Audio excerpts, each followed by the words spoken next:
Europe, External Affairs and Culture Committee. Our first agenda item today is a decision on taking business in private. Is the committee agreed to take item 3 in private? Thank you. Agenda item 2 is the committee is currently conducting an inquiry into the Scottish Government's international work. The aim of this inquiry is to look at how the Scottish Government engages internationally and what it wants to achieve from this work. This includes both its EU and wider international engagement, its support for international development, and how its external affairs policies interact with UK Government policies in these areas. And the committee's first panel on this topic, I'm delighted to welcome to committee this morning Dr Kirsty Hughes, Fellowship of the Royal Society of Edinburgh, Dr Adam Marks, International Policy Executive of the Law Society of Scotland, and Professor Murray Pittock, Co-Chair of the Scots Art and Humanities Alliance, the University of Glasgow. Can I thank you also for your submissions before this morning's meeting? We will move directly to questions, and if I could open with a question for everyone, which is around the challenges and risks that the Scottish Parliament face with the post-Brexit situation and TCA governance structures and political and policy dialogue that might result in fewer opportunities for input for devolved institutions than before Brexit. If I could have your reflections on that, and I'll go first to Dr Hughes, please. Thank you. Good morning, everybody, and thank you for asking me to give evidence this morning. I think Brexit is obviously a very big change to how the UK's relations with the EU are scrutinised, both here in the Scottish Parliament and elsewhere. And I think it's certainly true, Chair, that it does make it more difficult. And it also, to state the obvious, but it's an important obvious, it means you have to create potentially new processes and new structures. And it also means that it's important that the Scottish Parliament finds a way to have a role in such new structures as are already there or being fleshed out. So obviously we know that the Trade and Cooperation Agreement has a partnership council, that it has a whole range of specialised committees, there's a joint parliamentary assembly. We would expect, I'm not sure of the names of the 2 or 3 Scottish MPs who are going to be on the Joint Parliamentary Assembly are unknown yet, but there will be some Scottish ways to input into these things, but it's also important that there are Scottish officials where relevant and obviously in devolved areas on those specialised committees, and then that the Scottish Parliament itself gets feedback on those meetings and on the Scottish Government strategy to engage with the new relationship with the EU and how the UK Government is doing that and how it's relating to the Scottish Government and where the Scottish Parliament fits in that. I think some of this is still processes that are in the making. We saw that Lord Frost did say some time back that, yes, certainly Scottish officials and other devolved administration officials should be involved where relevant in specialised committees and in devolved areas, but we have to make sure that actually happens and that it happens on a consistent and fair and equal basis. And I think there are also more informal mechanisms. There's the European Parliament has a Friends of Scotland group. The secretariat for that is provided by the Scottish Government's Brussels office, in fact. So I think it's important that the Scottish Parliament should look at both formal and informal ways of being part of that process. There is more than that one could say, but I think I'll let my other panellists contribute. Thank you. Dr Marks? Yes, I'd agree with almost all of that. I mean, I think it's important to emphasise that the UK government and the Scottish government should maintain as much transparency as possible throughout this process. And as Dr. Hughes has outlined, a lot of this is still in flux at the moment. We do now know some of the structures of the UK-EU TCA, and they are starting to be actually set up and created in a more concrete way rather than just on paper. To the extent that they then operate, we will have to see how successful they are in the longer term and potentially any problems or not that emerge from it. It's worth just going back slightly and thinking about the sort of the wide ranges of policy area that will overlap with the devolved settlement. And the Cabinet Office, by last count, I think it got to 156 points of areas that were going to overlap with the devolved areas. And how the devolved governments and devolved legislators interact with the various partnership councils, the domestic advisory groups and the civil society forums, all of which Dr. Hughes mentioned, are going to be significant as we go forwards. And certainly I think this committee has a role in scrutinising what those bodies are doing in areas where they impact the devolved settlement. I think in broader terms, we'd look a little bit back to say that some of the structures internally within the UK, we know are under significant challenges, the JMC, for instance, and we're still waiting to see what happens with Lord Dunlop's proposals for a replacement of that with an intergovernmental council. And again, I think it would be important for MSPs to have a role in how this is structured, and certainly in terms of oversight of that body through this committee. In terms of the Scottish Parliament's role more broadly, I think I'd draw your attention to the recommendations for the legacy report of the Finance and Constitution Committee, which outlined the various areas thematically that the Parliament should be looking at. And I think that was a good start, looking at the areas that were previously of EU competence, the extent to which there is the ability to scrutinise the future relationship with the EU, the keeping pace powers that this Parliament and the government has, the common frameworks and market access principles. And some of this will, of course, come back to information and the awareness of policy that is happening. And again, I think I'd then refer back to some of the comments made about the various institutions the Scottish Government has in Brussels and how much information is going to be fed back via those institutions to government and to yourselves, so that you can then make decisions about what is happening in terms of EU policy currently, and then particularly in relation to the keeping pace power. As my colleagues have pointed out before, there is a significant body of EU law that is changing as we speak right now. I believe Strasbourg is in session, presumably passing more of it, and therefore there is a degree to which there is a need to know what is happening before decisions of scrutiny can be made about what has been done or hasn't been done. I think I'll hand over at that point. Thank you. Professor Pittock. Thank you. I think it's clearly important for this committee and for the Scottish Parliament and Scottish officials generally to engage in all the areas where the UK government is engaging and to press for representation in all devolved areas. At the same time, looking at the extent of the overlap of the devolved areas with UK government competences sets up an issue of relevance. Lord Frost is quite happy for relevant participation, but as you will be, the committee is aware, the IMA really cuts across a very large number of the areas of devolved competence, and so what is or what is not relevant requires persistent scrutiny. I think that scrutiny is also important from the point of view of this committee's role in looking at the Scottish legislation's alignment with EU legislation going forward. And I think when it comes to the importance of actually engaging with the EU directly on that and with policymakers, obviously the Scotland and the hubs abroad, notably the Brussels office, has got a very key role to play.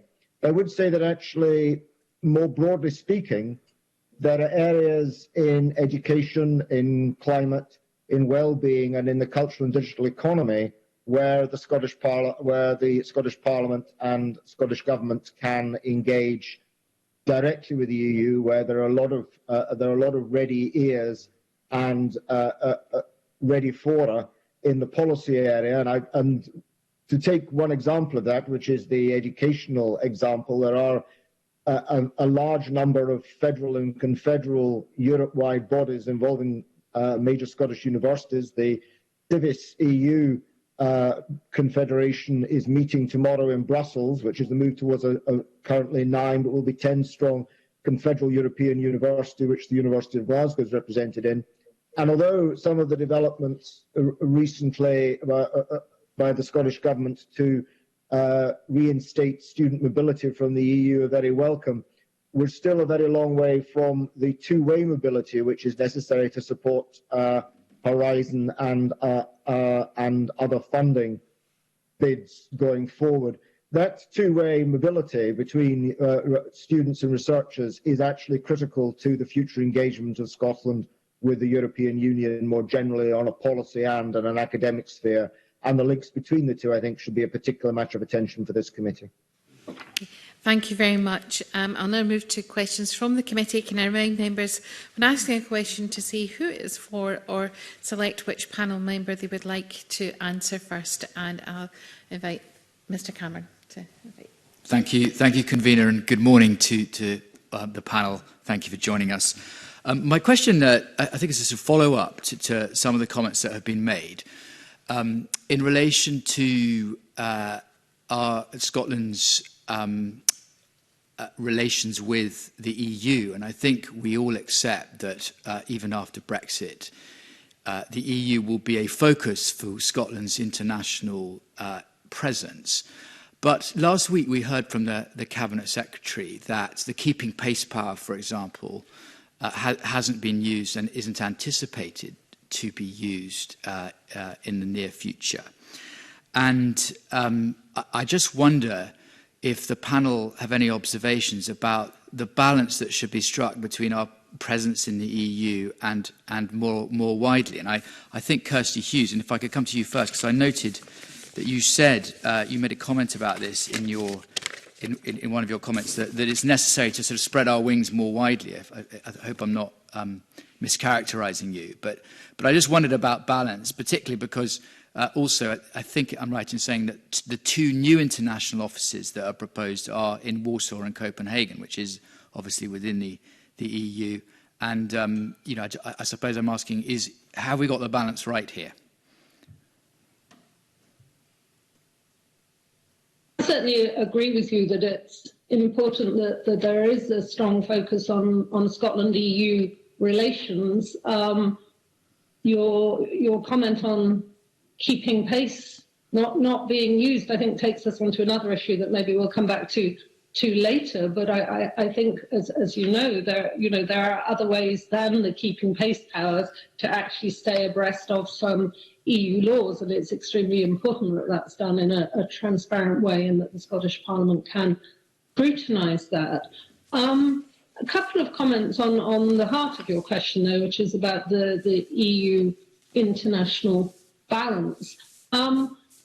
Firstly, I think one of the challenges post-Brexit, and it's a challenge at UK as well as at Scotland level, is politicians and officials are no longer in the room. And there were very, very many rooms. You know, if you try to count how many council working groups and European Parliament meetings there were in any week, you know, there are dozens in Brussels, Strasbourg and elsewhere. So we're not just thinking of not being at big European summits. And of course, there's also lots of informal networking and discussion around those meetings. So we're outside the room looking in, and that means we have to work harder to maintain contacts, to get some but not as much information as we had before, and to try and be influential when that's in our interests.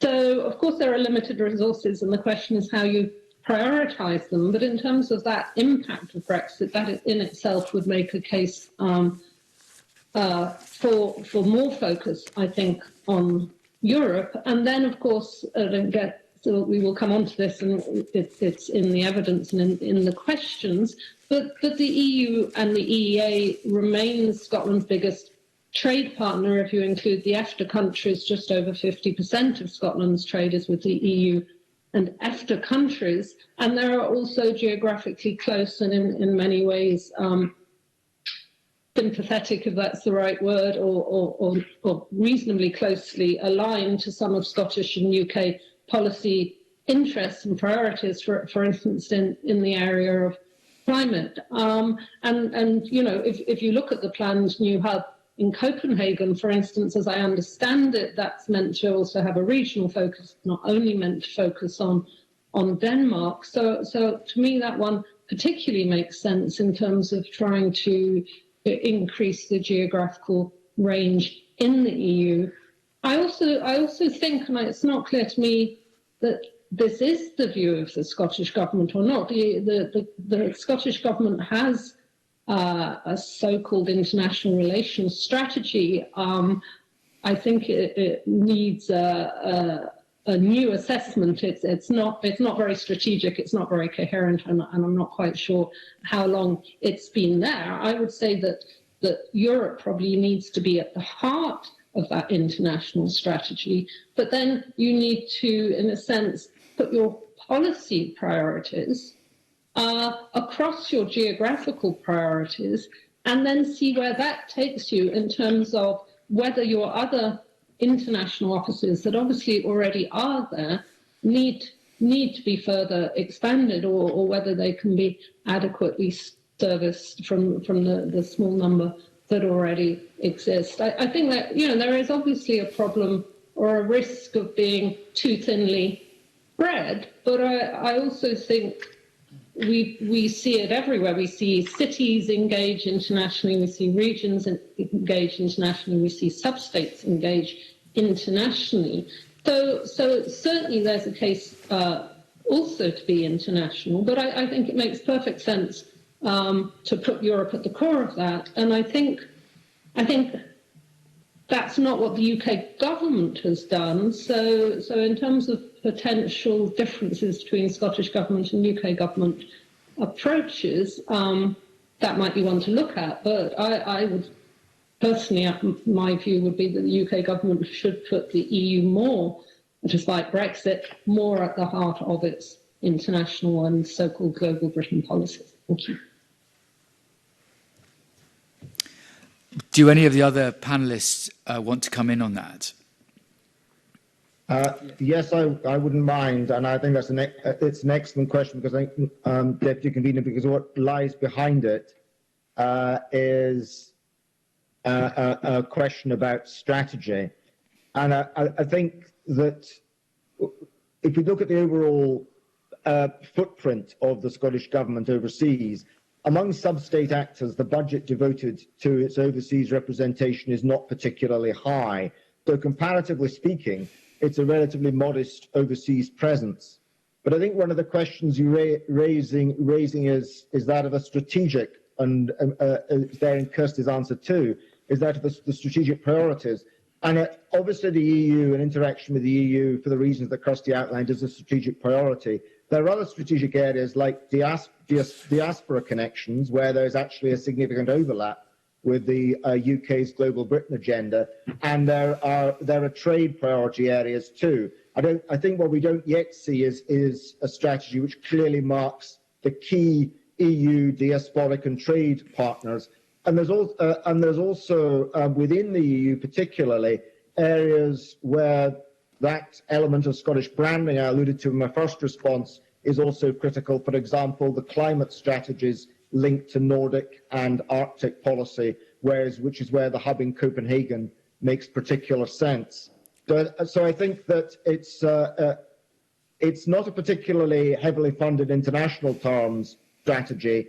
It's not perhaps absolutely yet a completely clear strategy, but its focal points and what it should focus on are, I think, very clear, and some of them are extremely well served by the existing and planned hubs. Dr. Marks?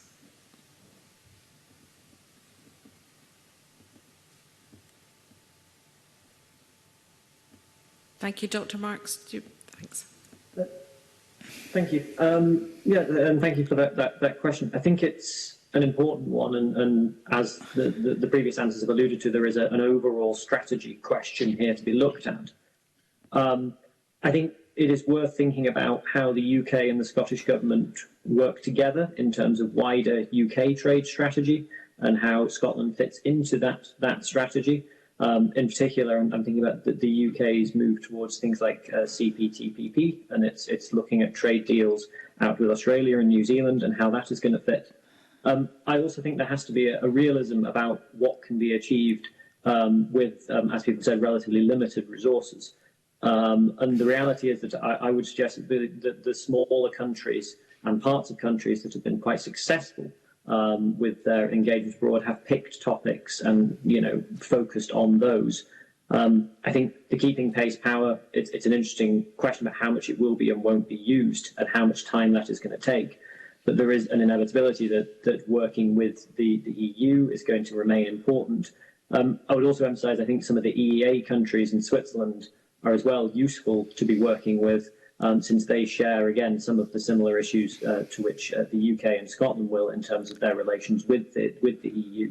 Norway in particular has been very good at working out how to engage in Brussels, and even looking sort of slightly more broadly afield, who was talking about sort of the importance of being aware of policy developments. Areas like Bavaria have done very well at informing both people within Germany and in Bavaria itself, and indeed in Brussels as well, about what it is that matters to them. And I think organisations such as Scotland House can seek to emulate such models as they go forwards. Thank you for those answers. Can I just pick up on something that Dr. Marks said in his last comments, which is how does Scottish government policy interact with UK government policy, which is in fact one of the issues at the heart of this inquiry. As we know, international relations is a reserved matter under the Scotland Act, and yet I think we all accept that it's important Scotland has an international presence. Most of the international offices, I think I'm right in saying, are located within UK embassies. Can I ask the panel, what's best practice here? How does Scottish government policy best interact with UK government policy when it comes to international relations? What are the pitfalls? What are the flashpoints? And if I could go to Dr. Marks first. Yeah. So again, thank you for the question. I would sort of following on from what I was saying, really, I think the importance here is going to be transparency between both sides. I think the importance is going to be identifying areas where there can be work done together.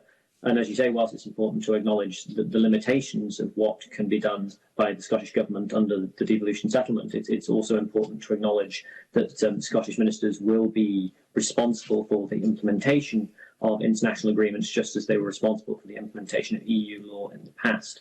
I think this is one where the challenges at the moment politically between the various governments and the various devolved legislators make this perhaps a little difficult to see, but as we move forwards, I would hope that more formal structures can come back into the fore. And again, I think some of this comes down to sort of more broader intergovernmental structures, and of which foreign affairs and international affairs will inevitably become a part. I think the Scottish Government's work out with those structures should take into account the framework of what the UK is doing.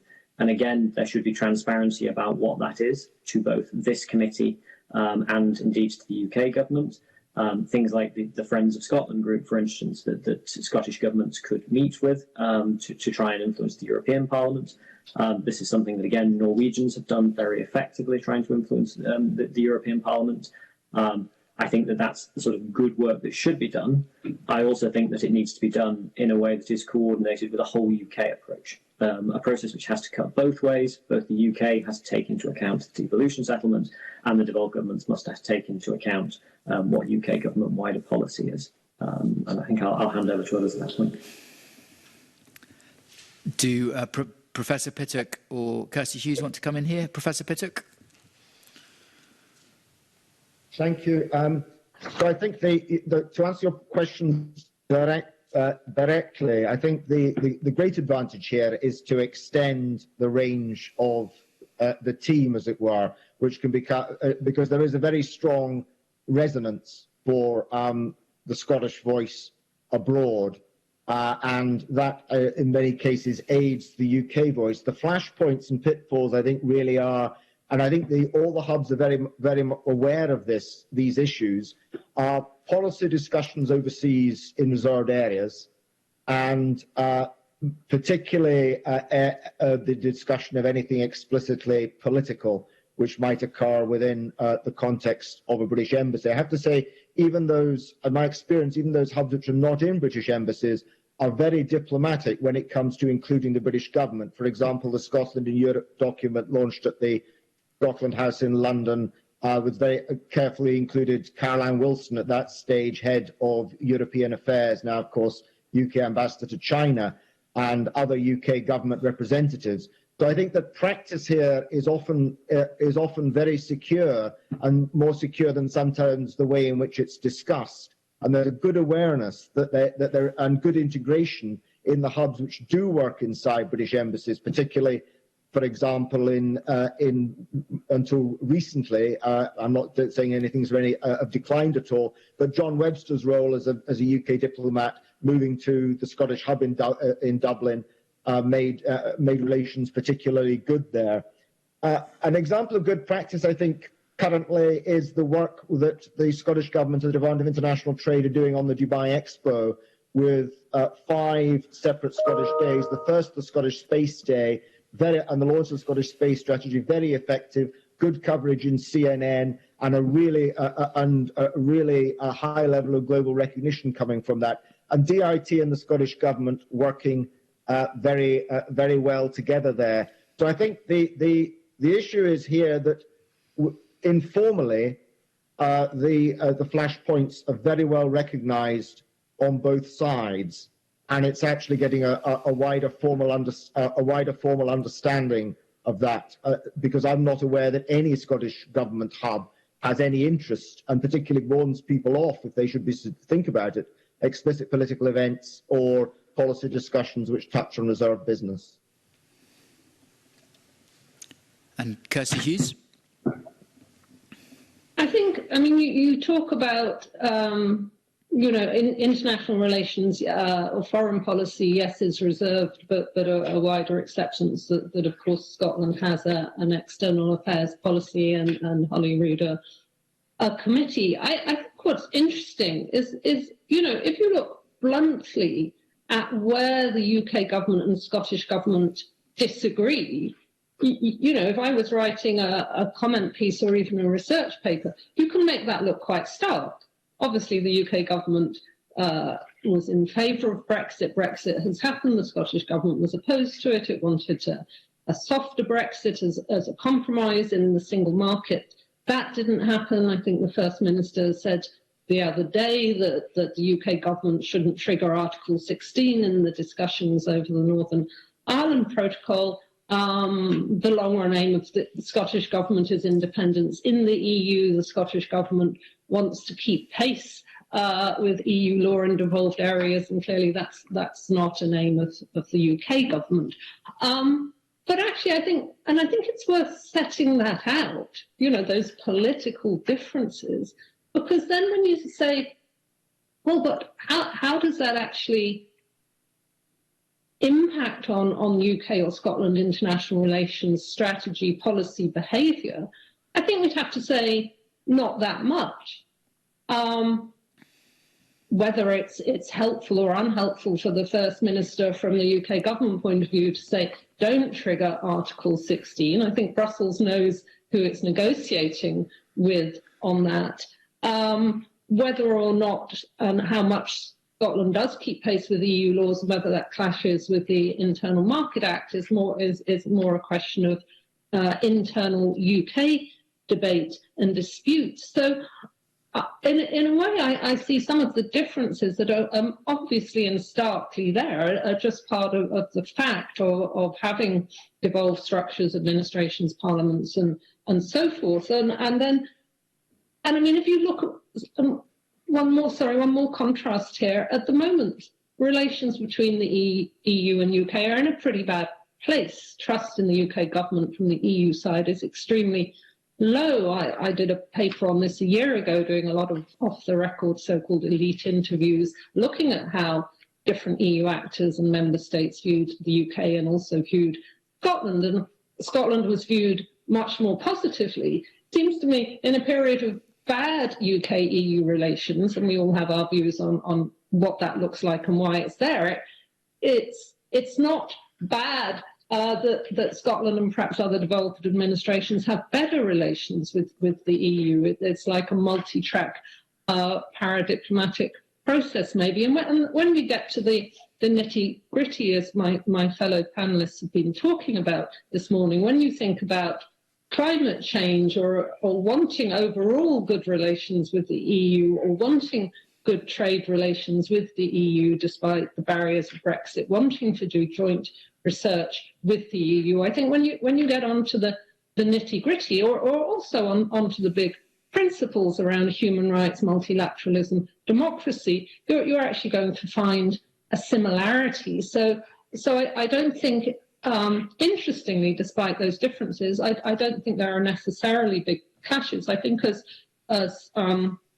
both Dr. Marks and Professor Pittock have said, we need to sort out better the structures for intergovernmental relations. If you look at the 2013 memo of understanding, the Concordat, I think a lot of what it says on why and how devolved administrations in Scotland can and should engage in international relations and through and with the UK government is very good, but it obviously needs updating, and it was drawn up at a time when we were still in the EU. And my last brief comment there, I mean, I've been to the hubs in Berlin and Paris. The Berlin one sits directly in the embassy. My impression from talking to people both in the hubs and in the embassy, I didn't get any sense of friction. There's a lot, as you know, a lot of cultural work going on, some very interesting work around economy, technology, things like hydrogen, and I think building up those relations over time, the huge value of having even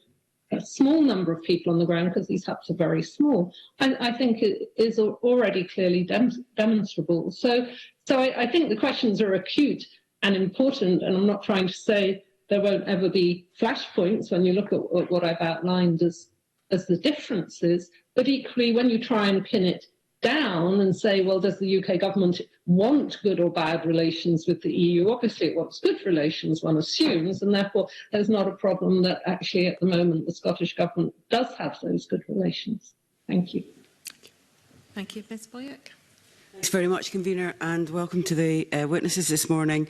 Very keen to follow up the comments that we've received from lots of organisations in writing about the Scottish Government's international and development strategy, and it's been picked up by yourselves this morning about the need to be more coherent and more strategic. So I would be very keen to get your views on what the priorities should be.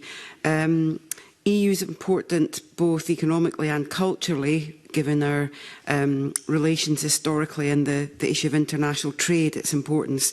But I was wondering if you would want to talk about how we prioritise across the range of issues that you've all mentioned, whether it's soft power and culture, our economic interests, and then the post-COP challenge in terms of acting on climate change. So, and the point just made there by Kirsty Hughes about human rights.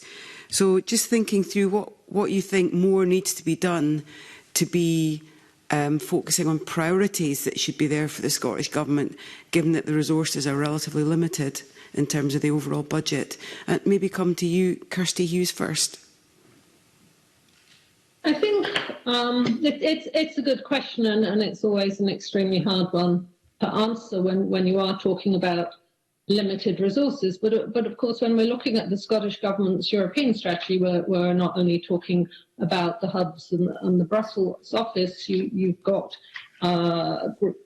groups or units, or whatever the correct term is, of officials in the civil service here in Scotland who are obviously working on and coordinating European affairs. So my impression is that there is a fairly coherent structure at the moment in terms of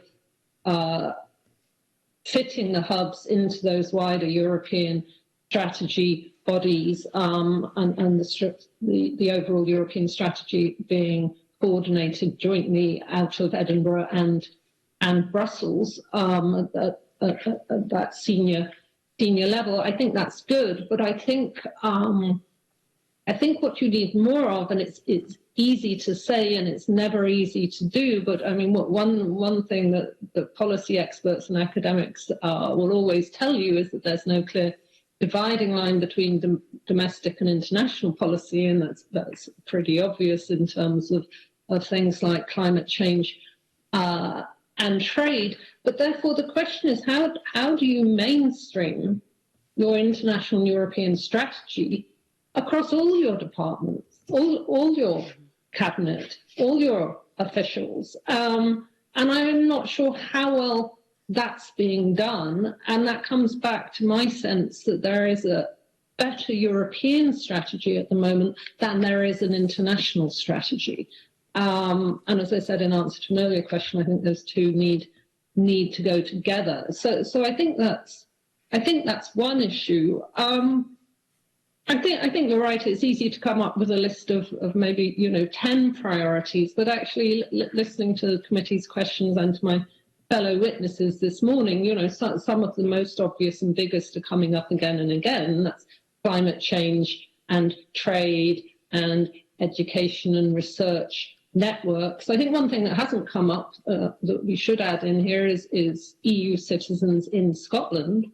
The contributions they're making and how they fit into and relate to the importance of good relations with the EU. International development, obviously, Scotland's a small player in international development. UK is larger and the EU is extremely large. So I think the question there, it comes back to what something Dr. Marks said in an earlier question. It's about focus. If you focus, is there a way where you can actually develop particular expertise, particular best practice? And so although you're a relatively small actor, that you do make a contribution. I also think, it's my last point here, you have to think about principles and priorities, or if you like, principles and interests. So it's not that human rights or multilateralism should just be one of your 10 priorities. That should surely be the framework within which you then do, whether it's climate change, trade, international development, youth education, or other issues as your priorities. So I also think it doesn't have to be identical, and this is the advantage of hubs. You want a clear strategic guide for Scottish Government's work as a whole, but there may be very specific things on the ground. And if the Berlin hub is talking to German businesses and researchers about hydrogen technology, it doesn't automatically mean that would make sense for the Copenhagen and Paris hubs as well. So I think within any strategy, you're always going to be mixing the specific and the priorities. But that's why the more it's very clearly structured across these different components of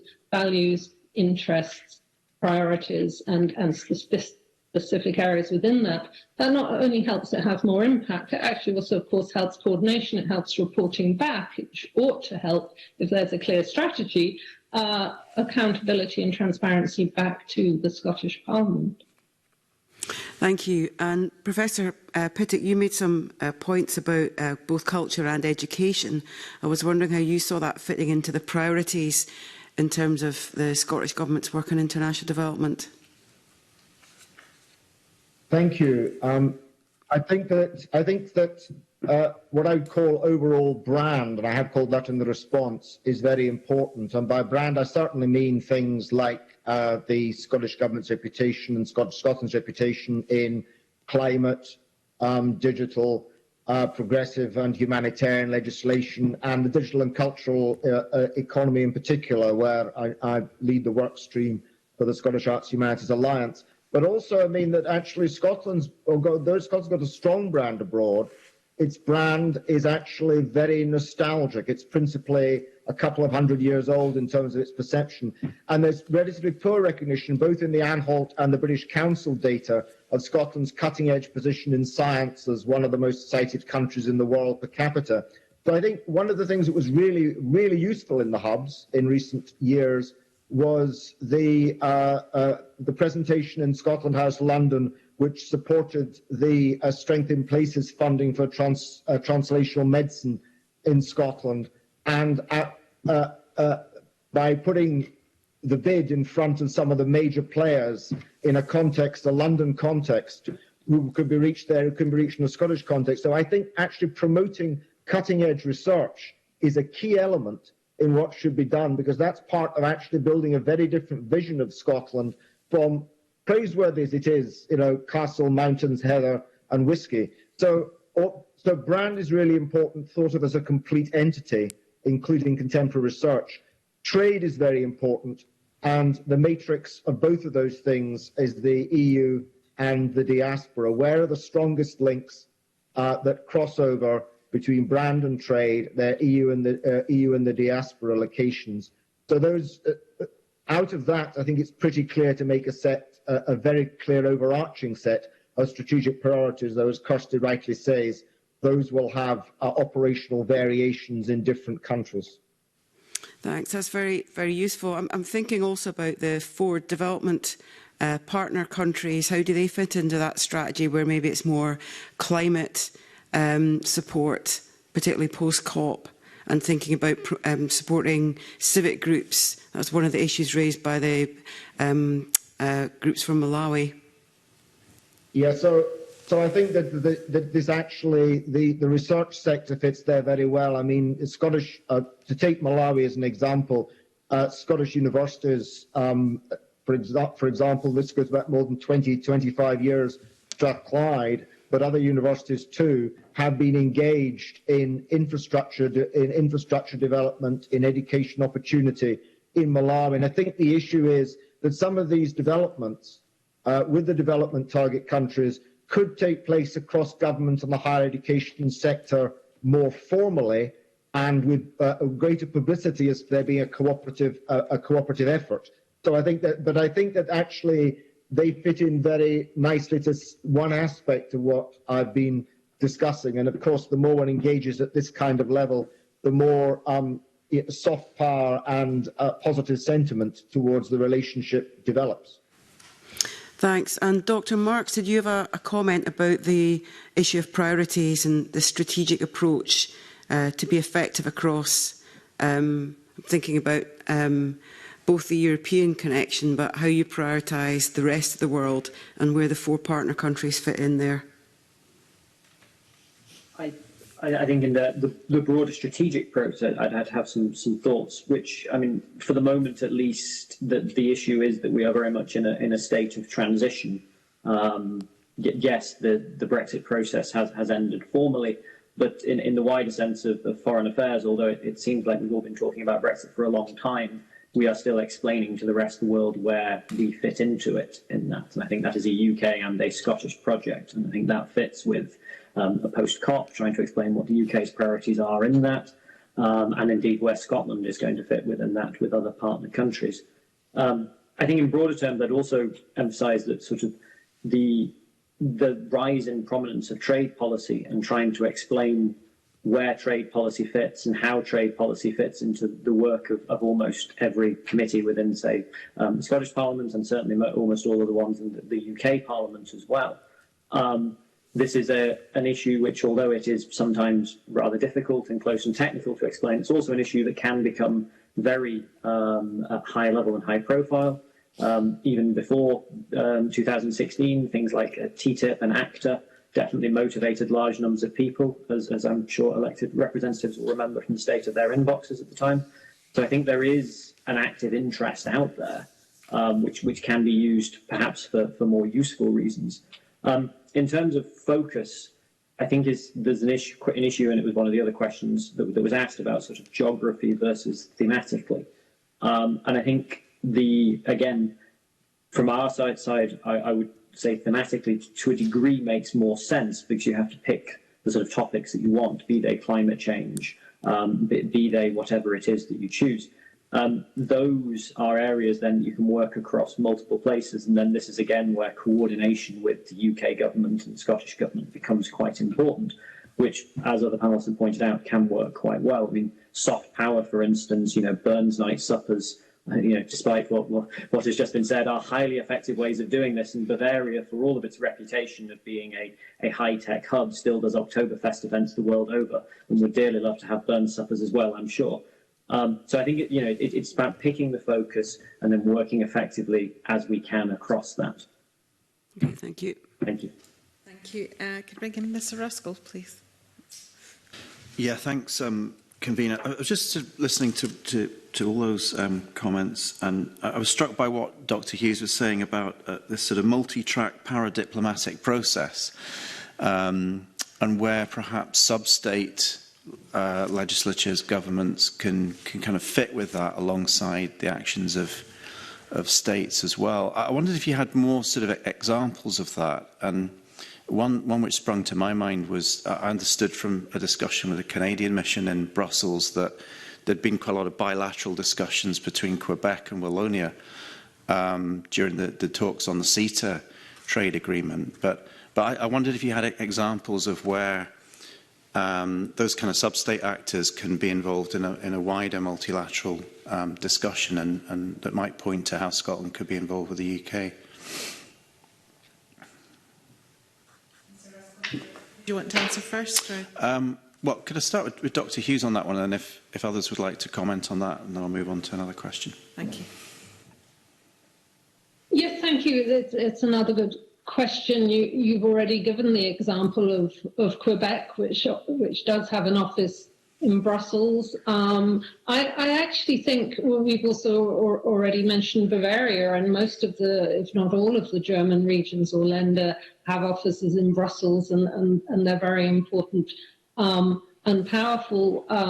Norway is not a sub-state, it's a state, but it has a very, very big office in Brussels. So I think in fact, we could look at various examples, but I would urge you not to only look at sub-state examples, because you may be able to learn from what's going on with city networks. You may be able to learn from what's happening with states like Norway. And I think what's also very interesting is actually there's a lot to be learned from small states within the EU. I was doing a research project, produced a paper on small states within the EU a year and a half ago, and that may seem quite a long way from Scotland as a sub-state outside the EU. But what's fascinating about what the smaller states in the EU do is, apart from that they are in the room and they have a seat at all the tables, they do an enormous amount of informal networking and lobbying, building long-run alliances, looking for areas of common interest, whether it's on climate or trade or tech or something else. When you ask diplomats and others from those countries what their priorities and tactics are, they talk about getting in early when a new and important policy issue is being discussed, looking for compromises, being very aware of other allies' interests and needs, so that if you're in the EU and maybe you're Ireland, you may not be as worried about the EU's eastern frontier as Poland is, but there's a bit of reciprocity and give and take. So not all those lessons will go across, but I think quite a lot of those lessons will go across. So I mean, I think that's one point. Yes, there's a lot of this at sub-state level, and it could be interesting to investigate that more, though there have been some research papers done on that. I think the other thing that could be very helpful, it's come up again and again this morning, that there are a whole range of Scottish civil society networks or participation in networks that may be universities, it's business, it's NGOs, it's all sorts of groups, and by definition those are not governmental bodies, but is the Scottish Government and is the Scottish Parliament sure it's across all those networks? They're very, very dense, and it's easy to pick out some of the big and main ones, but it could potentially be a really useful piece of work, I think, to try and elaborate in greater detail what that full range of networks are. So as I've gone a bit more broadly than just your question, but I think that point about there are so many layers and levels that could be engaged with. And again, of course, it will come back to the question of priorities. Well, here's 200 ways, but what are your top four? And what are the most interesting sub-states for Scotland ones inside the EU, even though we no longer are, or is it ones in the EFTA countries, so Geneva or North Norway, or what is there to learn from something like Quebec? Also, what is there to learn if you look at Ireland, which is a core EU member state? It's in the euro. It's very committed to its European relationships, but it also has a clear and distinct global foreign policy, despite being a smaller country. How does it interact, that foreign policy, with its EU policy, and how does it, for instance, make choices internationally when it's small? So I think not to be too nervous of learning from states as well as sub-states. Mm-hmm. It's obviously a complex landscape, many different rooms in Brussels to be in or out of. Can I ask then Dr. Marks and then Professor Pittock, same question? Yeah, I'd echo a lot of this. I think the key point I'd make is that the UK and Scottish government's work can very much complement each other, and I think that's important to emphasise throughout this. Quebec, Wallonia, Bavaria, all the examples. They do their own work, they do their own policies, but it very much complements what else is being done. Quebec, for instance, picked the priorities it was particularly interested in, which was CETA as a trade deal for obvious reasons. Also, it was part of the negotiating sense of how Canada is federally set up. But beyond that, they have then also chosen other priorities. So, for example, particularly AI was one that they identified earlier on, and they've been observers on various high-level expert groups from the European Commission, which is the sort of thing that could be looked at as strategies which would then complement well with what the UK government is doing. I would emphasise that sort of for this to work, this needs a sort of an atmosphere of trust and cooperation, which we've already discussed at some length. But I think transparency goes some ways to helping this, and I think this is where conversations need to be had in public and through the various bodies that exist for that to happen, and possibly some others, to enable everybody to be aware of what everyone's doing. And this then also feeds into the broader points of civil society. But if civil society know what is happening, then they too can engage, which even further broadens the pool of people who are looking to contribute and help and focus on these objectives. Again, it's the picking the objectives, which I accept is going to be the very difficult part of this. Thank you. Thanks. Thank you. Professor Pittock. Thank you. Well, I think that, for example, at the UK-Canada annual colloquium this year, there was very full representation from the Canadian provinces, not just Quebec, in terms of the discussion of policy formulation within Canada. So I think that the other states are very well aware of this kind of balance, and obviously the Scottish Government was represented from the UK. If we're to look, there are a whole range of issues in the sub-state area here, from the extent of Flanders' comprehensive range of domestic institutions, and a great deal of discussion in terms of developing or augmenting current Scottish institutions could usefully take place in a Flemish context, to the fact that Bavaria, while very geared towards the overall and aligned with the overall aspects of the Federal Republic, has for many years, for over 50 years, put pressure on the Federal Republic, for example, on immigration in the 1960s and 70s, when it felt that the alignment was not working in its interests. So there is the alignment is not a one-way street. Alignment is also a negotiation. I would also stress that, I mentioned the EU Civis network already, Confederal network, but that's got to focus on large cities. So the EU is very aware itself that large cities, global cities, and often the institutions that is, not least higher education institutions, are the major drivers of economic growth. And so we can't overlook the large city tier. And in terms of joint working with states, I haven't mentioned yet the bilateral review with Ireland, the implementation of which stretches to the next Irish government review of its international strategy in 2025. But clearly, that bilateral review showed that there were significant areas of commonality in the diaspora and elsewhere between the Scottish government and state governments. And the same applies in the Arctic with Iceland and elsewhere. So I think it's a three-layer level of engagement. There is a state engagement which is transparent and doesn't not constitutionally or threatening in terms of reserve powers, but is where they're common interests. There's a sub-state agreement, a level of engagement, but I think that also means that there has to be a greater transparency and understanding about how sub-state and state relationships work elsewhere in global terms, and that actually came to some extent out of the Canada colloquium this year, but could profitably come out of a number of the EU sub-state organisations. And there's also the global cities issue, and I don't think that the Scottish Government representation or policy can afford to lose sight of any of those three interlocutors. Okay, thank you very much.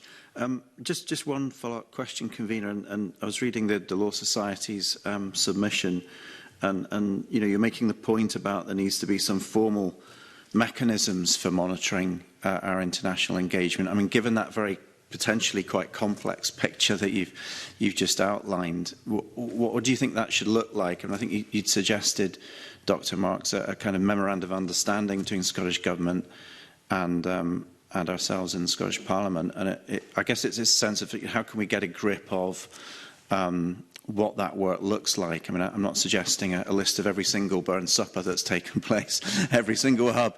That might be a bit too much. But you know, in terms of scrutiny, what do you think those formal mechanisms should look like? So if I can go to Dr. Marks, and if the other panellists have got anything to add on that, that'd be useful. Yeah, absolutely happy to. And I think the important thing to emphasise is that this is, as we've discussed, something that would have to evolve as time went on and evolve to the needs and response to policy as it happens. But I think at the bare minimum, looking for some sort of commitment to regular and scheduled evidence sessions to this committee and other relevant committees from ministers, where they have actually, you know, engaged abroad and on areas that are relevant to the Scottish Parliament. Some sort of commitment to reporting. I mean, I agree every single Burn Supper may not be necessarily the requirement, so the line and threshold of what needs to be reported is one that would require careful thought. But reporting of meetings, reporting of what is being done, again, this would have to take into account some confidentiality for commercial reasons, if nothing else, potentially. Again, I would refer back to my previous statement that the transparency is the friend of much of this process, but there will always be some limits. I think also, as I've said before, some sort of commitment to keeping the Parliament up to date on EU law developments as they are happening would be useful, particularly to this committee, so it can assess what is happening. And then obviously the wider things, sort of the budget process would presumably take care of what we currently have now in terms of paying for the foreign affairs as it is done by the Scottish Government. But again, scrutiny of that is always welcome. And potentially, and again, the final most difficult part of this, as part of it, would be something to acknowledge how it would fit with the other intergovernmental structures within the UK, which obviously, except the moment, would be a challenging part to write. But I think that would be a starting point as far as I could see. Mm-hmm. Thank you. Okay, thanks. I don't know if any of the other panellists have got a reflection on that. Yeah, Dr. Hughes. Yeah, thank you. Just briefly, I agree with what Dr. Marks has said. I think scrutiny is important, both in and of itself.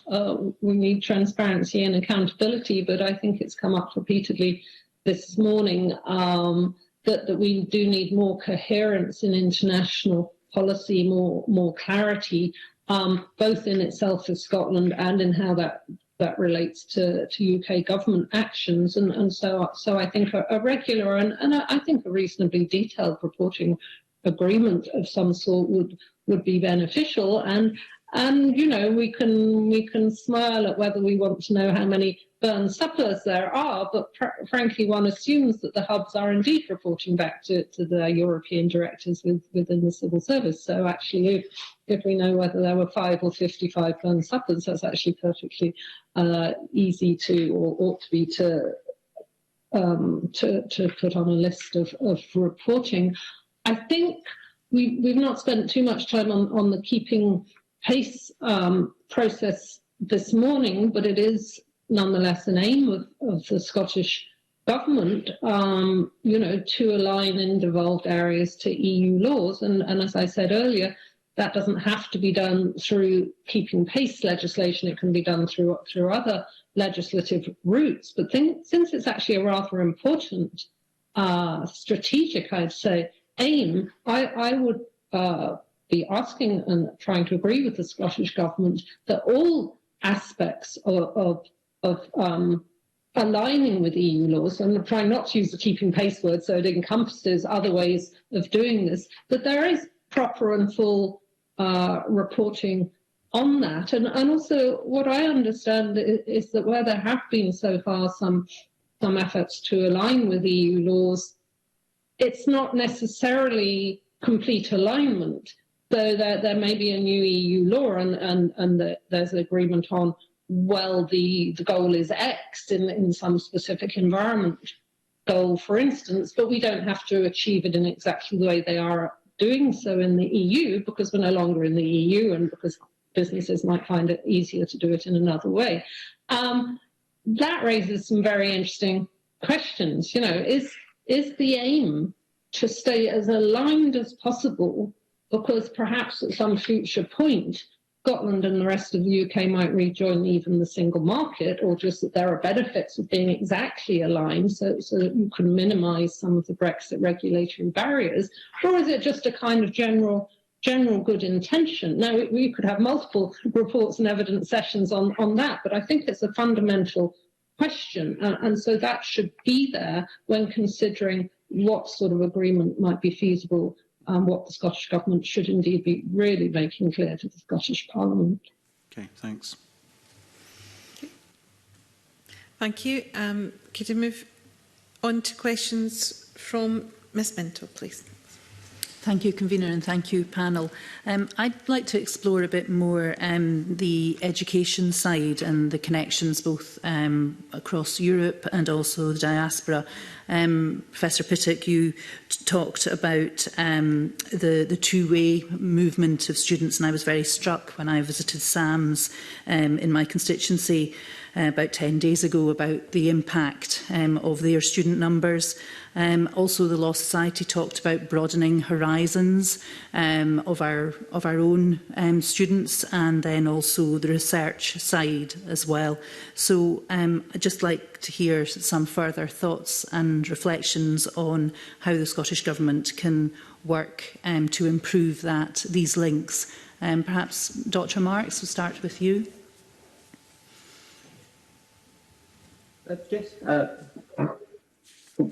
Yes, I have to. I think to some extent it's a little bit difficult to comment too much on where we're going because the Turing scheme isn't particularly bedded in, but we welcome efforts to try to replace the Erasmus scheme as was. Certainly we know that a large number of lawyers did take advantage of it over its existence. We also welcome the Saltire scheme from the Scottish Government, which is trying to very much support people inside there. I think I would also feed your question into some of the general networks which have been alluded to elsewhere in terms of how we coordinate with the profession across Europe. So, for instance, in our case, the Law Society of Scotland is maintaining an affiliate membership with the Council of Bars and Law Societies of Europe. This was negotiated after the Brexit process, and this was very much reached alongside the rest of the UK delegation, so that we have some voting rights on issues of importance, but not voting rights to us, but not voting rights on issues relevant to EU law. And I think that sort of networking will feed into the wider sort of educational aspects, where lawyers work, where lawyers will liaise with and work with, and those are the sort of networks that we need to now work harder than ever to maintain. There are also, as I've said, some of these parts of the networks, which, as with much of it, is bedding in at the moment. It is a very new status for all of us, and will require close attention and work, and potentially we'll have more idea about how successful much of this is in 5 years' time, 10 years' time than we do now.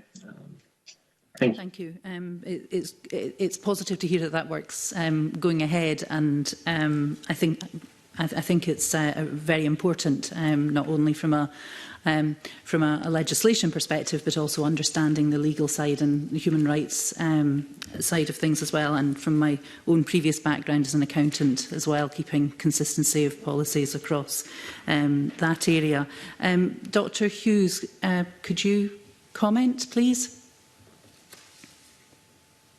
Well, I only have a little to add. I think it was extremely disappointing that the UK government chose not to continue to participate in the Erasmus programme. When you look at the decision to stay associated with the Horizon Research Programme but not with the Erasmus programme, it looks to my mind rather ideological, and it clearly restricts opportunities for young people. And I think everything we've said this morning, in a sense, is about how do we preserve, protect, develop, create our European and international networks. You know, and Scotland is a European country. You don't have to be in the EU to be a European country. So I think, you know, all the things that Dr. Marks has just talked about, and the Saltire scheme, we'll see how the Turing scheme works, but it's clearly not the same as the Erasmus scheme. It may be that the UK government in the future might change its mind on Erasmus, but for the moment we are where we are. So I think whatever can be done to mitigate the impacts of Brexit and keep those sorts of opportunities open is important. And that maybe links back to what I was saying before about the better and more detailed a picture there is of the range of civil society, including business participation and networking and all the city and sub-state networks we've been talking about across Europe, may also give rise to new ideas of new ways of building on the basics as offered by the Saltire and Turing schemes. Thank you. And Dr. Pittock, have you anything to add? I know you've already expanded on education, but you may have something further to add. Well, I think I do have something further to add, actually, as the sole representative of the higher education sector here, which is that Scotland was the #1 recipient of Erasmus students. There were 2,904 in 2019. 67% of those students studied arts and humanities. That data is from the British Academy's report in 2021. So we've got a very large chunk of people who are not being replaced by, welcome as it is, the current Saltire schemes. We've also got a situation where the Welsh Government are currently investing a very substantial sum of money, over £100 million, over the period to 2025, in replicating a two-way Erasmus scheme with European partners. And what I would stress is that welcome as it is to bring students from the EU to Scotland, and that's a very important part of our dialogue, if we don't send people out, if we do not have a two-way exchange process, then we are not getting the benefits which the Erasmus scheme introduced in 1987 originally set up. And particularly, we're not getting the dialogue with European civic institutions, with European research institutions, with European universities, and with the Horizon network, if indeed we fully affiliate, the UK fully affiliates to it in an appropriate way, which can develop research funding, research capacity, and also the understandings which came through the very significant proportion of Erasmus bilateralism that went to internships, work placements, and so forth. So currently it's great we made some progress. It's rather remarkable that more progress has been made in Cardiff than Edinburgh, significantly more progress. And the lack of bilateralism is a real problem. And Turing is not a bilateral scheme either. So without bilateralism, we don't get exchanges. And we've already seen that the current regulations on European ID cards are keeping 80% plus of school trips out of the UK, and that includes Scotland from continental Europe. So that all these things, from European pen pals to friends, to students, to business, to research exchanges, all these things are being adversely affected in a way which is, of course, currently entirely retrievable, but which will tend to a decay in appropriate bilateral relationships over time. And a sustained bilateral support for educational movement is a significant part of that. Thank you very much, Professor Pittock. Can I move on to a slightly different subject, completely different subject, I suppose. 2 weeks ago, Glasgow hosted COP26, really the centre of the international world. I'd just be interested on your thoughts and reflections of the impact of COP26 on Scottish international development. Perhaps start with Dr. Hughes. Sorry, when you say Scottish international development, you mean Scotland international relations, or you Yes, actually mean yes, absolutely. Sorry. developing countries? Yes, Right. exactly. Well, I think well done. Such sort of big and vital global events can obviously be very positive to the host country, and I think from what I saw, Scotland and the Scottish government, but also a whole range of other actors and NGOs, civil society, and so on, or business too, all took great advantage of that. And I think, as I've mentioned earlier today, there are more positive views, especially in the EU, but to some extent internationally, of the Scottish government at the moment than there are of the UK government. And I think we can all see why that is in terms of the way the Brexit process has unfolded. And so I think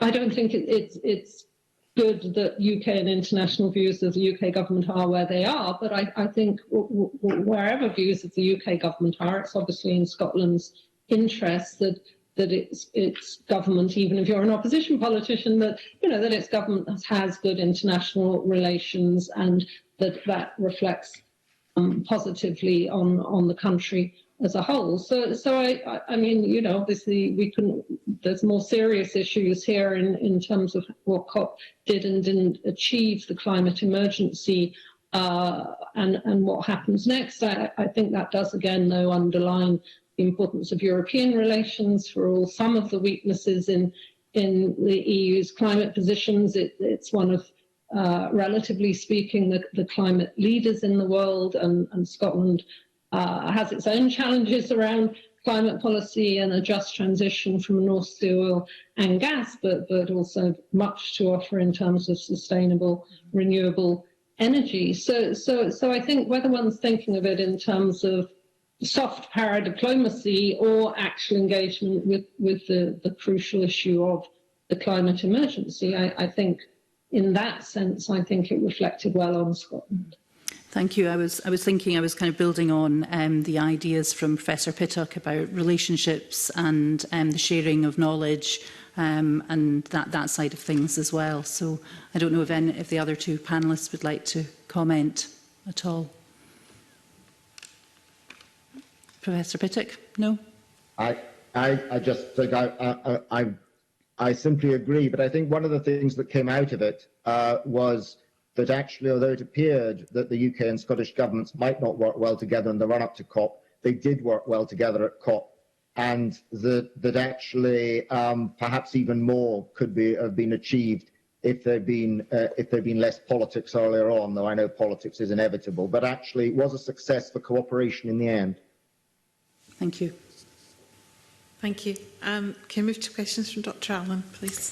Thank you very much. Again, questions for Professor Pittock. You mentioned today a couple of times about soft power and the role that presenting Scotland's culture to the world can play, not just as a good in itself, but in the exercise of soft power.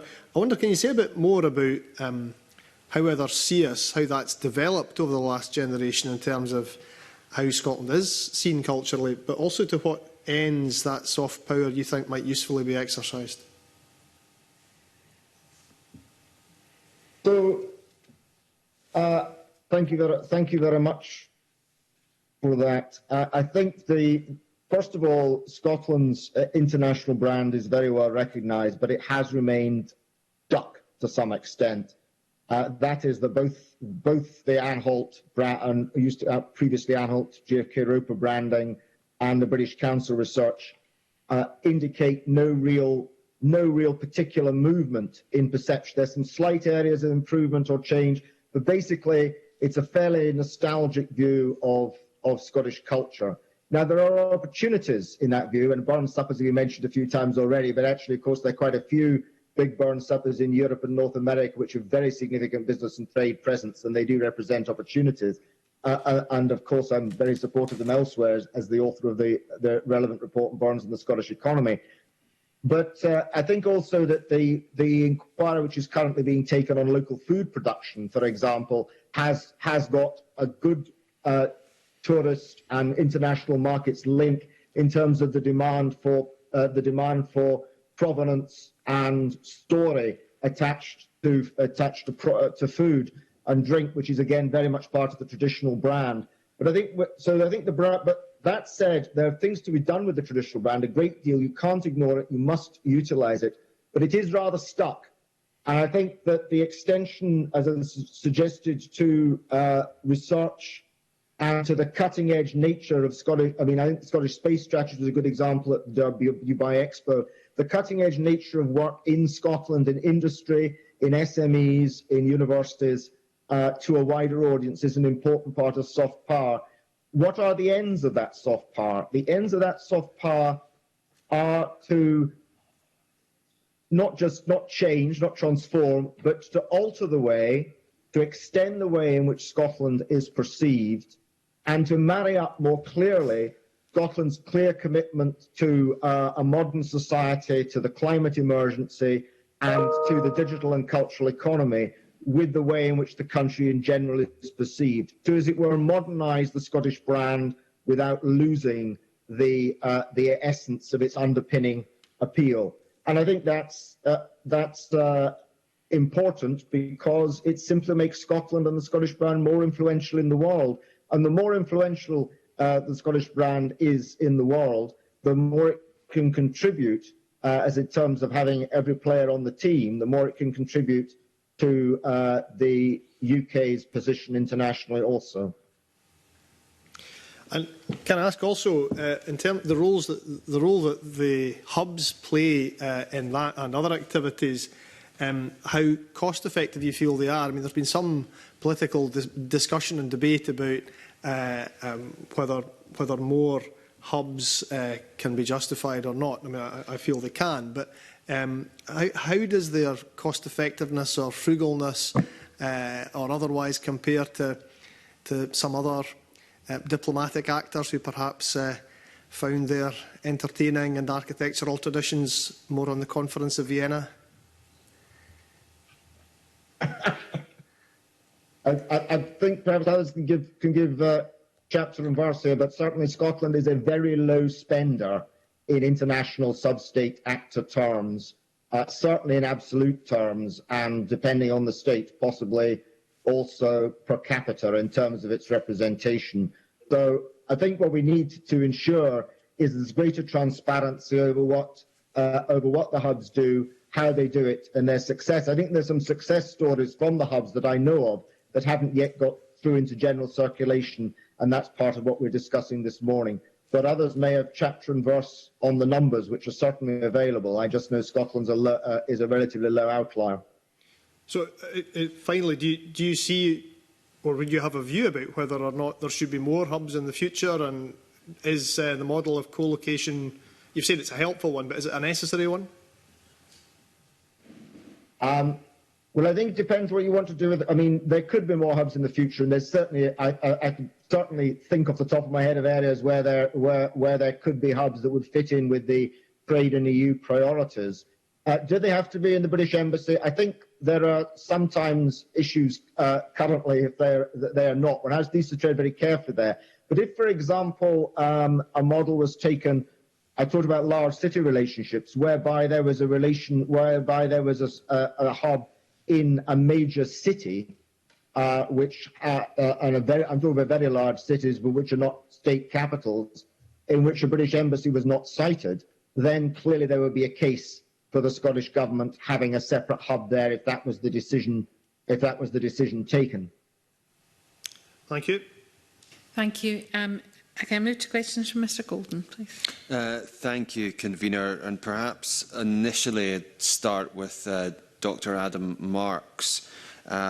Just in his submission from the Law Society of Scotland, they emphasised that they would welcome the Scottish Parliament having oversight of the decision not to align with EU law. Would you be able to expand on this issue and what parliamentary oversight you feel would be welcome and what form this would take? Absolutely. It's a good question, and I think it's also a very challenging question. I think really the starting point is, as Kirsty has alluded to, you can use the keeping pace power or not to follow EU law. And really, as I'd sort of like to point out, I mean, the scale of what is happening in EU law on a year-to-year basis. Last year, I've just dug it out, there's 1,356 legal acts were adopted in 2020 across the EU. Now, many of these will not be relevant to Scotland, trying to keep pace with EU law, and there are questions about what the objectives are within that. I think this is sort of the initial scoping point must be the sort of what is the purpose of this and what are we looking to. But what I would like to see is more information given particularly about the sort of nature of policy in the EU to parliamentarians. And therefore, there is more obvious questions that can emerge from parliamentarians with certain interests of why decisions have been made. Because the decision to follow something could be as significant as the decision not to follow something. And so I think that is more what I was particularly starting to dig at. In terms of the processes, this could be part of the Memorandum of Understanding I referred to earlier. It may be that it's not particularly for this committee, because it could be something that is particularly relevant to a different committee, if it is an environmental piece of legislation or something. So I think it is that sort of scale and scope across the Parliament is the sort of thing that every committee is going to have to be thinking about in the background of its work going forwards. Thank you. Thank you. Would any of the other panel members like to comment? Yes, I'm happy to add. I think, as Dr. Marks has said, first of all, if you're going to do this, then there's a huge amount of information gathering potentially to be done. And obviously, it's a unilateral Scottish Government decision to do that. You don't have any Scottish Government EU body to discuss that or to discuss what appropriate laws in devolved areas would be. However, there is in fact one shortcut on that, despite all the controversy around the Northern Ireland Protocol at the moment. Obviously, Northern Ireland under the protocol stays in the EU single market for goods, and so there is either already is or is going to be a process by which all relevant laws, EU laws that need to go into Northern Ireland laws or regulations are clearly listed. So there may be a shortcut there for both the Scottish Parliament and Scottish Government. But I think this real issue is around, in terms of transparency and accountability, Dr. Marks talked about what is it for, what choices are being made, because in this huge range of legislation, some of it's not actually going to be feasible given we're outside the EU, and it's not only not going to be feasible, for instance, because of the Internal Market Act, it may be to do with regulatory structures, non-participation in various EU bodies that are relevant to overseeing EU law. So there may be, therefore, specific technical, institutional reasons not to follow something, but there may be a whole series of political and policy and strategic choices being made, both in terms of which laws to align with, and as I've said before, how closely to align. And that's not something that should just be being done in the background, by the Scottish Government and officials. So I think that's what's very important to have a full and comprehensive view of, and even if different issues will go to different committees, I think to get a sense of the overall balance is one that I would think is for your committee and is extremely important. Thank you, Dr. Hughes. Would Professor Pittock like to come in with any additional comments? No. Okay. I'd like to just move on to a slightly different subject area, just around how Scottish elected representatives engage with the EU. The Committee of the Regions is an EU advisory body composed of locally and regional elected representatives. I would just like the panel's views, and I think I'll start with Dr Hughes, of how and should Scottish elected representatives engage with the Committee of the Regions? To be honest, I'm not sure what's feasible, but I think if and the other panelists may know better than me, so I won't dwell on it. If there are existing examples of non-EU member states or sub-states or regions engaging with the Committee of the Regions, then I think that would be welcome and a good idea. And you know, if you look at for instance, the way Scotland and the Scottish Government has engaged with the Arctic Council, with Nordic governments, it's not, you know, it's not a full member of relevant regional bodies, but nonetheless it has managed to engage with meetings and events and so forth. So and I think that is well recognised. It does have some impact. So I would to some extent disagree with the view that Scotland is only viewed through a traditional prism. I mean, there's obviously a question of balance there, but I think some of those interaction with regional bodies, and not only the EU Committee of the Regions, but that is obviously one, and we've mentioned before the Friends of Scotland group in the Scottish and the European Parliament. So I'm not sure of the detail of that, but I think definitely worth exploring.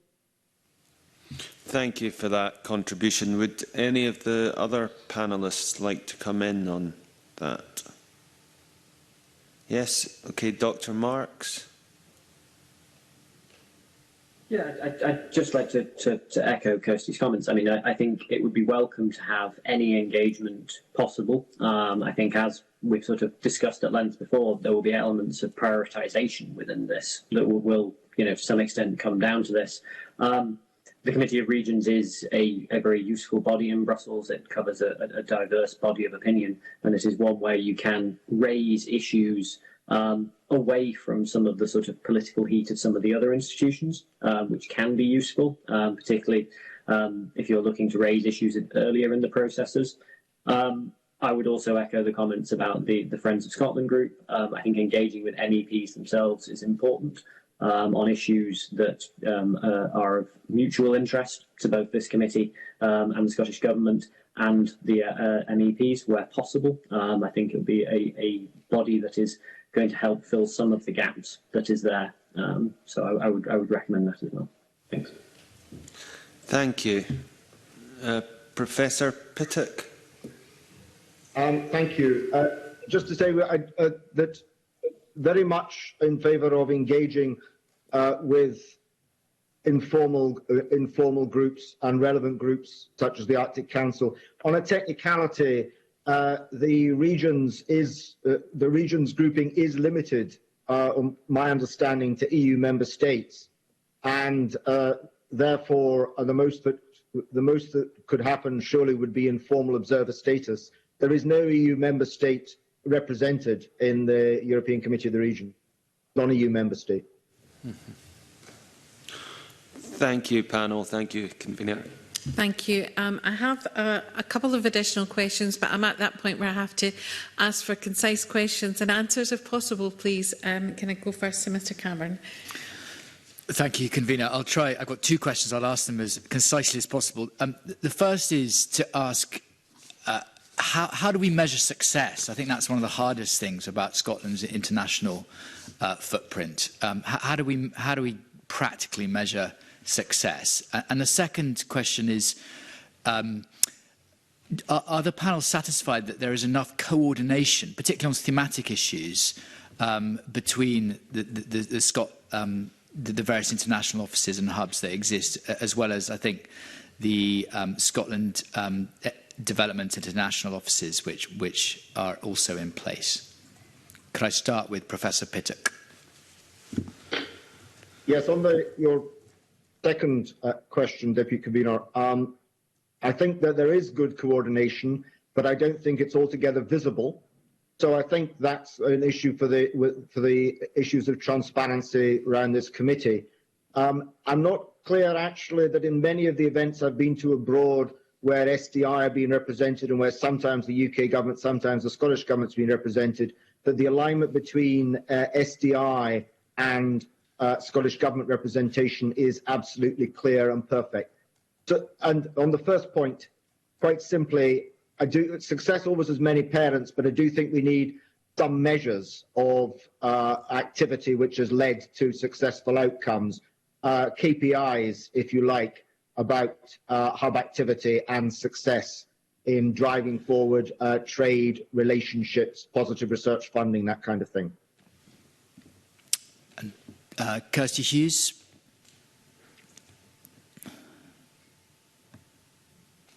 I think on success, you obviously have to have multiple indicators. If you're going to ask, 2 or 3 people in a hub to have an immediate, obvious impact on trade growth with Germany or something, that's not going to be reasonable or realistic. But I think that's why the more clarity and to some extent detail there is in European and international structures and strategies, then the easier it is to also evaluate for success. If you know what they're doing there or what they're meant to be doing there, and then you can see where it's going. Relationship building is a crucial part of all this, and that's not for the short term, it's for the longer term.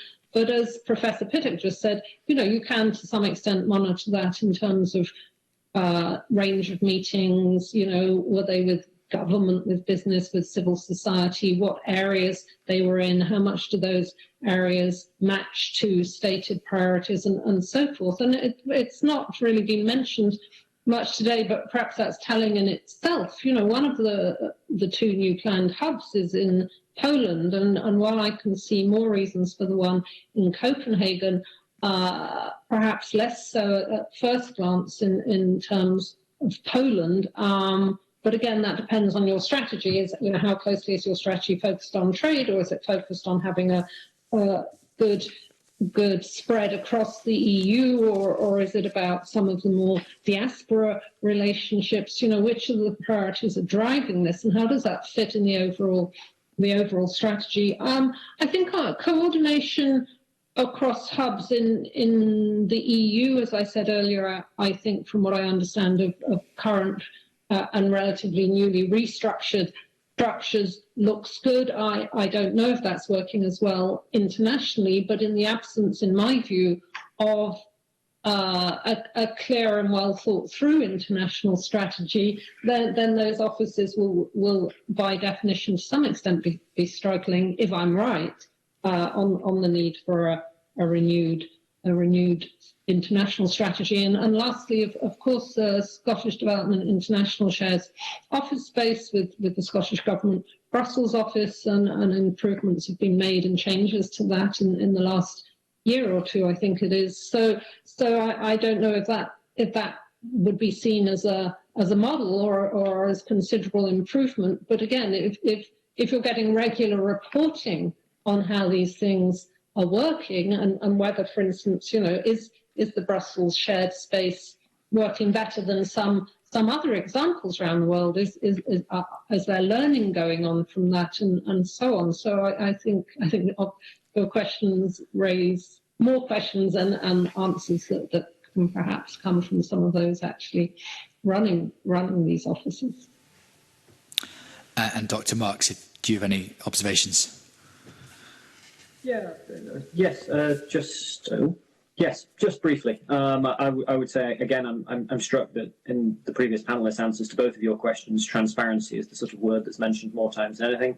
I'd echo the comments that if we had a clear strategy that is laid out in detail, then it is easier to judge what in fact is going to be the outcomes and what can be delivered. I would also suggest, as a way of perhaps helping to move forward rather than just giving questions to questions, is that in terms of looking at sort of the activities of SCDI and the success of the hubs and things, again, reporting back to you with measures would perhaps be useful. And that, of course, could perhaps be something you'd look at including in a memorandum of understanding were you to go that way. Thank you. Ms. Boyack. Thanks very much, Convener. Just to follow up the question Maurice Golden asked earlier about interparliamentary work and transparency, Dr Marks, you commented on the need for greater transparency and accountability in interparliamentary relations. So just to think through, what should our priorities be as a Scottish Parliament in developing those relations? I think confederal exemplars were mentioned earlier. Soft power comes up all the time. But I'm thinking in terms of common interest post-COP, and particularly for our committee to understand where the EU is going, Scottish Government's keeping pace aspirations. What would be your advice on where we start to make recommendations as a committee to our parliamentary colleagues? I would start very much with the areas of common interest. I think that is the way to proceed in terms of particularly liaising and working with other parliaments, trying to find things that both you as a parliament are interested in and they are interested in will usually produce the most amount of dialogue, and I think certainly at this stage that's what's looking for. In terms of the keeping pace power, that's slightly different in that there's a need there to know what it is the Scottish Government is also doing, so that there's a transparency aspect away from just interparliamentary relations. Within the UK, obviously, I think there is also wider questions about interparliamentary relations, which are perhaps slightly different, and considering we're short for time, I'll perhaps leave for now. OK, thanks. I was thinking about both of those issues because an issue that came up in our own scrutiny was the challenge of people knowing what's coming next in Europe. Because we're no longer at the table there. We have huge numbers of pieces of European legislation being developed, and it's to have a sense about where they're going so that it's not a surprise when issues finally go through the European Parliament. So just thinking about how we do a bit of forward-looking ourselves. I don't know if any of the other witnesses have a comment on that. Simply to say, I think the Brussels hub is pivotal. The Brussels hub is pivotal. And Kirsty Hughes, in terms of interparliamentary foresight? Well, I think firstly, yes, the Brussels hub is very important, and I think does really good work in Brussels and has throughout the very difficult Brexit years of maintaining relationships, building relationships as the UK mission has to. In general, post-Brexit, finding out what's going on, sharing intelligence, obviously with UK colleagues. But as I said earlier, in terms of the Northern Ireland Protocol, despite the current fractious discussion, that is actually, can cut through some of the work and help the officials and government see what's coming up. But because there's so much, you nonetheless, as a parliament, I would say, need to be very clear from the Scottish Government how they are sifting that, what the priority areas are, what the overall balance looks like. And not only, and it mustn't be, I think one of the messages is this morning, it mustn't be simply through technically whether that's being done through the keeping pace legislation. If there's a general Scottish Government aim to align with a rolling amount of EU legislation through whatever means, they should be reporting to you on that overall with full transparency. But I mean, to me, your question also, it raises a wider question. That's not only a question of aligning with or keeping pace with legislation. Well, where is the big strategic direction of the EU going? What from your point of view or Scottish Government's point of view are the top 5 or 10 issues? And if we're trying to think about having the best possible European strategy, which of those top 5 or 10 issues, can the Scottish Government and the Scottish Parliament through the interparliamentary relations best deal with? So I think there's issues around the aligning. There are big issues around the general Scotland-Europe and Scotland international relations. And then there's the question of the Scottish Government, UK Government and interparliamentary relations in the context of this rather brave new post-Brexit world and the world of the trade and cooperation agreement. And I think the message again today is that much more needs to be done. There needs to be new or reformed or revised structures to improve that UK-Scotland coordination and to ensure Scotland, whether parliamentary or government, has a real a real voice and real appropriate access to different bodies, and that's not a small thing, it's a rather big thing. That's a really helpful answer. Thanks very much. Thank you very much. Can I say thank you very much to our panel this morning, Dr Hughes, Dr Marks and Professor Pittock. It's been a really informative session. By way of information, we will be taking evidence on the 16th of December from the Scotland House in Brussels, London and Berlin hubs to add to our consideration of this inquiry. And also, as a committee, we have undertaken to continue a committee engagement with the presidency of the EU as it changes, as the committee has done when we were a member state going forward. But that concludes our session or an inquiry into Scottish Government's international work this morning. We now move to consideration of the draft report on the Continuity Act, draft policy statement and draft annual report, and I close the public session of this meeting.